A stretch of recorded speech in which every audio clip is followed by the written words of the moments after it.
Alright, I just got back from being away for most of the day working at my brother's place, and Becky on the way home was telling me that she heard cheeping in here.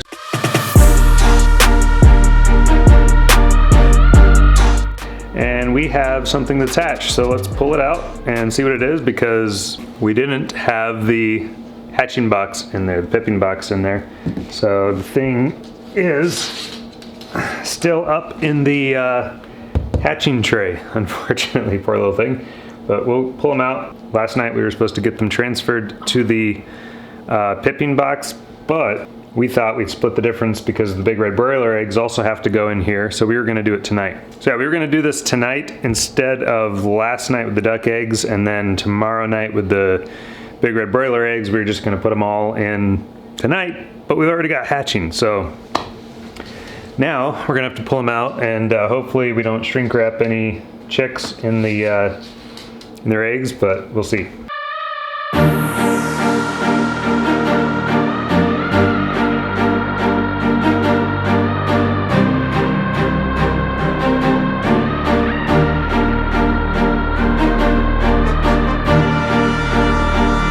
All right, so we have our first duckling.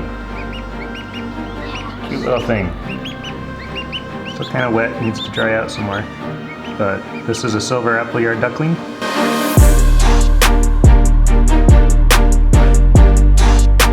Alright, so we'll begin by counting today as the first of 3 days that will allow the duck eggs to hatch and our chicken eggs.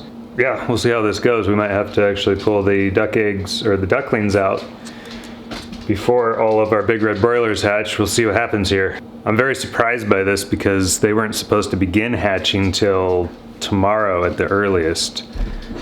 But I was expecting that they wouldn't hatch until 2 days from now, so that was really, really fast. Alright folks, I've been away all day working on a project with my brother. He's needed some help around his property, clearing some woods, and so I've been working with him the last couple of days. So last night we got the ducklings out of the incubator. I should say we got the eggs out of the incubator and we put them all in the pipping tray. We had one duckling at that time. Now we've got several ducklings. It's really getting crowded in the pipping tray. We're not supposed to open the incubator, but we're just gonna have to. We're gonna have to take care of this problem. Because I'm afraid that, well, the problem I'm afraid of is that they're not going to have enough room to get out of their shells. So we're gonna go ahead and set up another brooder. We're gonna make it so that they're not getting crowded in there and crammed in there and not able to get out of their shells. And we're gonna get the ducklings that have hatched so far in their own brooder. And then we're gonna use this brooder also, by the way, for the big red broilers. So as ducklings hatch, as chicks hatch, we're going to get them out and we're going to put them in this new brooder in the garage here. So here are our quail. They have more than doubled in size since they've hatched. Oh, and they are very, very active. They will jump out of your hand in a heartbeat. So what are these guys? How old are they? They've got to be over 7 days old. So they're just over a week old. They've already doubled in size. That means they've only got another 7 weeks until butcher. Yeah. So yeah, we've got nice big plump quail. We'll probably save the largest for breeding because our other quail are about a year old now. Yeah, these guys are looking good.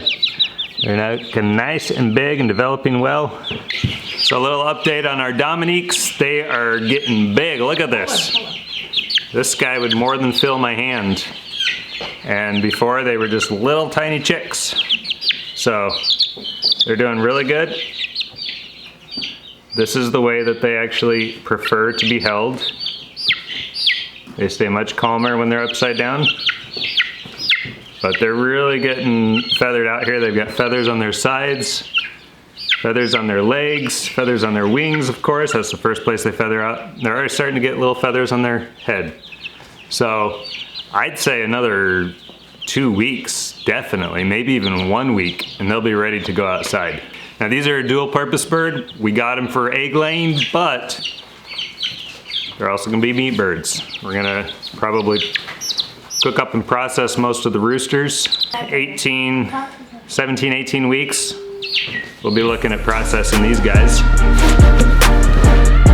They didn't have large flake pine shavings at the store, so we had to get the fine stuff. Fortunately, they have no idea when they'll be getting the large flake stuff in, so yeah, shortages are real, folks. Shortages are real. I guess it's time for me to get my stump grinder out and go start making my own shavings. So we'll be raising the ducks and the chickens in here. We've got chickens over there. The next brood of chickens, once these guys move out, we'll probably move the next brood of chickens in there. And then of course we've got quail on a rotating schedule so that we never have to repeat. They're always gonna go in the hatching, or they're always gonna go in the brooder that they're over there in right now. All right, we got the brooder set up. It is ready to go. We're gonna go grab the ducklings and bring them out to their new home.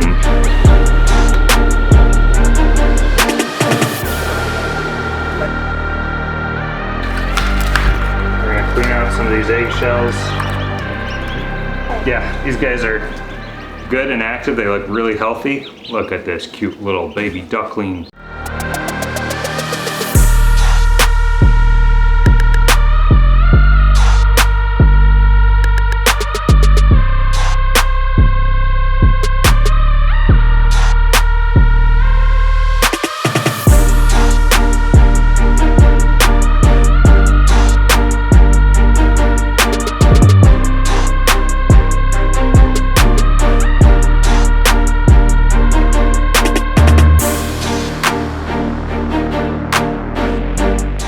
So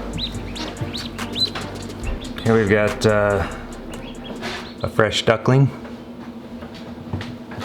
ready to go out and explore the world.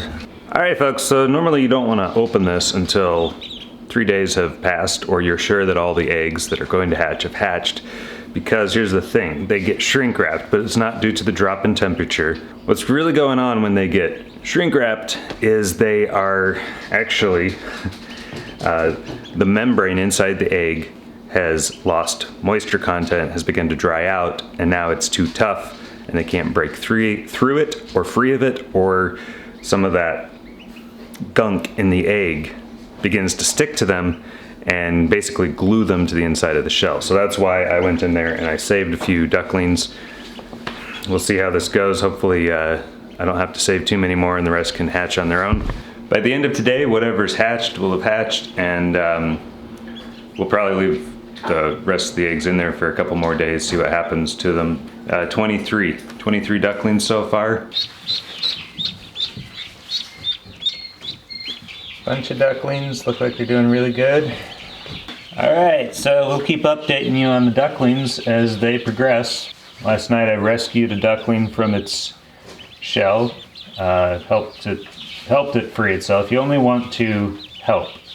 You want to assist. You don't want to do the job for them because they need that neurological, physiological stimulation of breaking out of the shell. Something about it, if you just were to de-shell a duckling or a chick or anything that hatches from an egg, and not let it fight and struggle to get out, you're doing it no favors. It's going to end up being weak, sickly, die. It's not going to develop correctly. So you just got to be careful with that. But otherwise, you can assist when they really do get trapped and there's no other way for them to get out.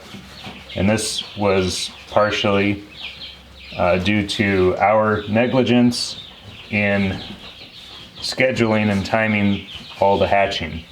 Otherwise, it was as natural of a hatching as possible in an incubator, and they should turn out just fine. They're all huddled together, staying nice and warm. Give them their heat plate back now.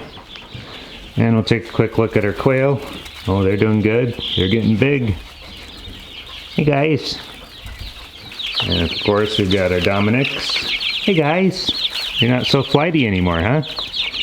They get very nervous and just run. As soon as they see you pop your head up over here, they just run. So our big red broilers, they're putting on weight.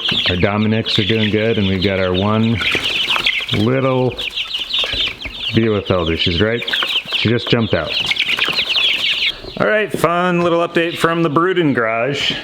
So in just another couple of weeks, we'll move our quail to the grow out pen, which will free this up, and we might move the ducklings in here for the time being. So fun little update there for you. Hope you enjoyed that.